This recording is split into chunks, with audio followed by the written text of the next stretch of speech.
to the brick and mortar part because owning a brick and mortar in New York City, 64th and First, right? Prime location there.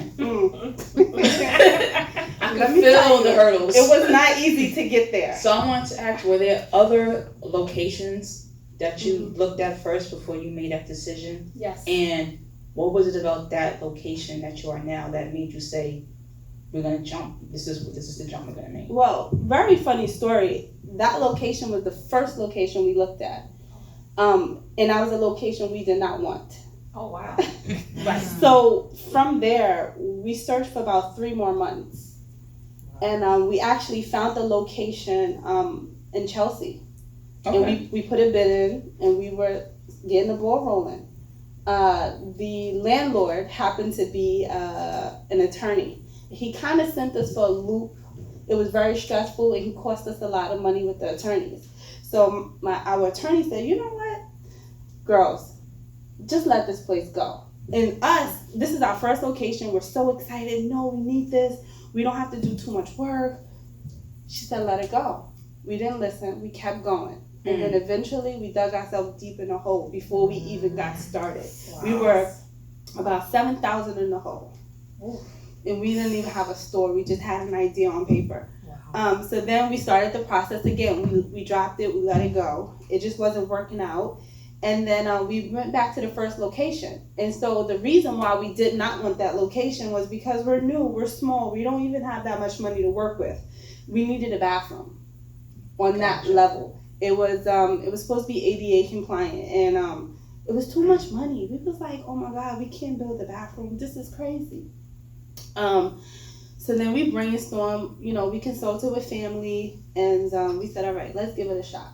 So then we went to our agent and we kind of placed a bid, but again, it was not easy, right? For us to get that location. And so there was another location that came up, that popped up, and it was on 96th Street and First Avenue. Oh, I remember, because I went to that location and I wasn't pleased. I wasn't pleased with the neighborhood, the demographics, and it's so crazy because it's still First Avenue, 30 blocks away. But it just changes. It just changed everything. And I said, nope. I said, let's go back to 64th Street. I think this is it.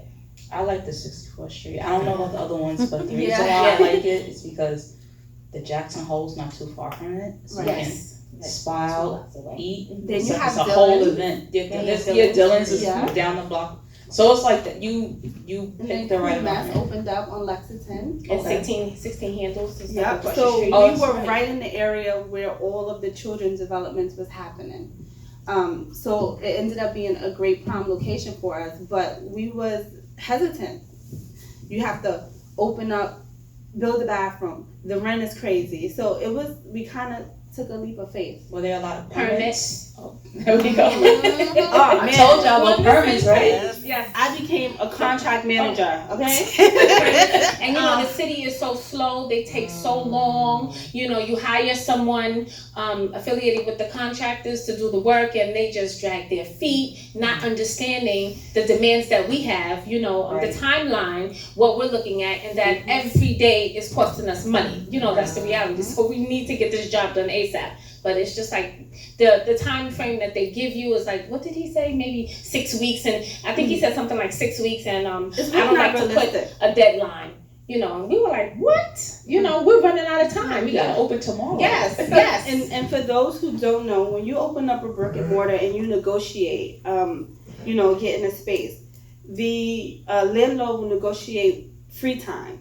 And so with that free time, you get to build out your store and you kind of prepare to open up, leading to your grand opening. So for us, we had about 3 months. We had about we took possession in October, and we were scheduled to open February 1st. Okay. But that's not really a good time. Why? Because next month is Thanksgiving. Mm-hmm. After that is Christmas. After that is New Year's. Then you have snowstorms. And you got Valentine's Day. Keep in mind that everybody does not feel like your project is as important anymore. When they get the job, they're very excited because they have the money, they got what they wanted. Right. But it's not, it's a snowstorm. Oh no, we're not there. Oh, it's Thanksgiving. No, we're not there. And holiday season, that's break time. So you losing a lot of time. So with that being said, I had to put my construction hat on. I had to get involved. I had to learn that process. What do you need? So did you build a bathroom? Listen, I did. Putting up lights, doing floors. But before we even get to that, it was a point where we had to get inspection for plumbing. And so with that, the walls were open. So you couldn't close the walls until they came and inspect. And so we had an architect, and the architect drew out the plans.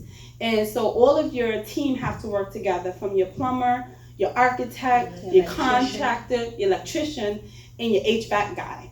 And so they would bump heads. I'll get phone calls about them fighting because maybe the HVAC guy didn't look at the plans, and so now he put a pipe in the plumbing section. So now they pissed. So now we dealt with a lot of that. And then from there, the plumber was supposed to schedule to get us inspected right before the grand opening because we needed time to close the walls. No, the architect didn't submit the drawings in time. I went to the DOB myself, okay? I was an expediter myself. People pay lots of money for an expediter. They pay about $2,500 for an expediter to go and stand online and submit your drawings and submit your plans. You need time for that, right? Yes. Listen, on lunch break, because I was still working in corporate at that time. Okay. So I had to jump in a taxi, get there.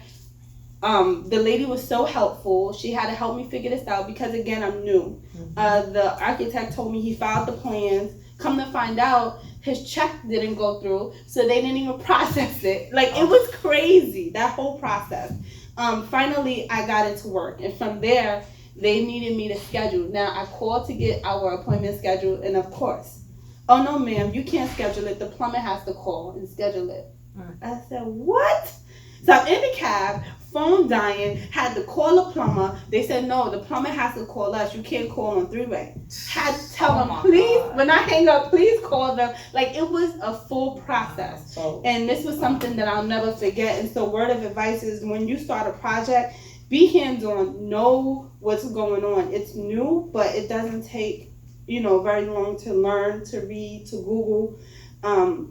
And just learn the steps. What do you need first? Okay, the architect needs to submit drawings. Okay, if you have to move pipes, you have to get that approved. For us, we needed to build pedicure stations, hair stations. All of that did not exist. We needed to build the bathroom. So we had a lot of work to do in that store. It sounds costly. Very. Sounds like nerve-wracking, number one. I would have had a few anxiety attacks. Yes. But it sounds costly. So when it came to funding the business, was it just out of pocket, loans, crowd, family and friends pitching in?